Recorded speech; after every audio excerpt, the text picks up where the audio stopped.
அண்மை செய்தியை பார்க்கிறோம். யூடியூப் சேனல்களில் அவதூறு பரப்பியதாக சிங்கமுத்து மீது நடிகர் வடிவேல் தொடர்ந்த வழக்கில் அவகாசம் கோரப்பட்டிருக்கிறது. அண்மை செய்தி. 5 கோடி ரூபாய் கேட்டு வடிவேல் தொடர்ந்த மான நஷ்ட வழக்கில் பதிலளிக்க சிங்கமுத்துவிற்கு 2 வாரம் அவகாசம் வழங்கப்பட்டிருக்கிறது. அண்மை செய்தியாக பார்த்துக் கொண்டிருக்கிறோம். யூடியூப் சேனல்களில் அவதூறு பரப்பியதாக சிங்கமுத்து மீது நடிகர் வடிவேல் தொடர்ந்த வழக்கில் அவகாசம் வழங்கப்பட்டிருக்கிறது.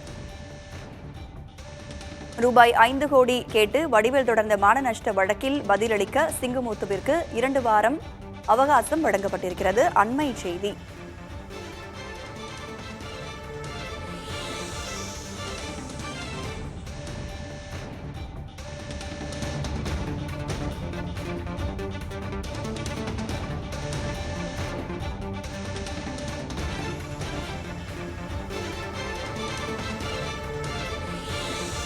ரூபாய் 5 கோடி ரூபாய் கேட்டு வடிவேல் தொடர்ந்த மான நஷ்ட வழக்கில் பதிலளிக்க சிங்கமுத்துவுக்கு 2 வாரம் அவகாசம் வழங்கப்பட்டிருக்கிறது. பொதுமக்கள் மத்தியில் தனது நற்பெயருக்கு களங்கம் விளைவித்ததாக சிங்கமுத்து மீது வடிவேல் தொடர்ந்த வழக்கில் இந்த அவகாசம் வழங்கப்பட்டிருக்கிறது சிங்கமுத்துவிற்கு.